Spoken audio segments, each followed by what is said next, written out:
Bonjour à tous, et bien aujourd'hui je vous fais une nouvelle vidéo sur cette fois-ci non pas l'art journal mais sur la manière dont je procède pour créer une œuvre, un tableau. Donc je me défais un peu du support art journal pour vous montrer qu'en réalité le processus de création, que ce soit pour la journal ou pour la réalisation de ce qu'on appelle communément une œuvre, mais en fait c'est la même chose.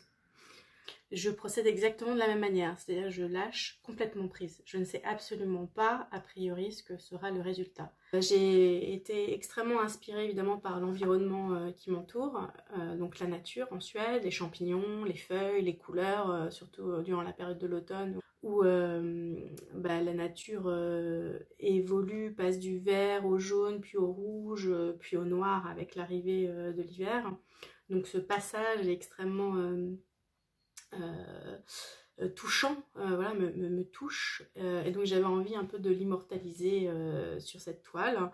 Donc c'est ce qui a motivé d'une part voilà, la réalisation de ce tableau, d'autre part les matériaux. J'avais envie d'explorer en fait voilà, comment donner vie aussi à ce tableau de manière matérielle. Je m'inspire de mon environnement pour reproduire en fait mes ressentis. En fait, pour une fois, j'ai protégé ma table et j'ai mis du papier journal. Et en fait, c'est un journal voilà, écrit en suédois. Et il s'avère que ces pages que j'utilisais, c'était des pages en lien avec le travail. Comment ça se passe, le travail en Suède, l'insertion professionnelle, enfin toutes ces questions-là. Donc un vocabulaire très riche autour de la thématique du travail. Et voilà, ce papier journal, cette thématique me parle beaucoup aussi personnellement. En ce moment aussi, il y a beaucoup de boulot autour de moi et la couleur du papier journal ressemble au papier, enfin la couleur du boulot. C'est un pays où il y a beaucoup de forêts, notamment de forêts de boulot, une grosse production en papeterie, en papier. Et donc j'avais aussi un peu envie d'incarner cela sur le tableau. Donc on y trouve plusieurs, ce qu'on appelle des techniques mixtes, le collage, du papier journal, pour donner aussi l'effet un peu, l'aspect un peu boulot, mais boulot aussi travail, c'est ça qui est rigolo, c'est le jeu de mots, boulot, travail, enfin voilà. Et la colle, donc le pistolet à colle, la résine, la céramique, la peinture, les couleurs, fonctionne sur l'envie, et après je lâche prise. Je lâche prise et je me laisse porter par les couleurs me portent énormément, et par le matériel.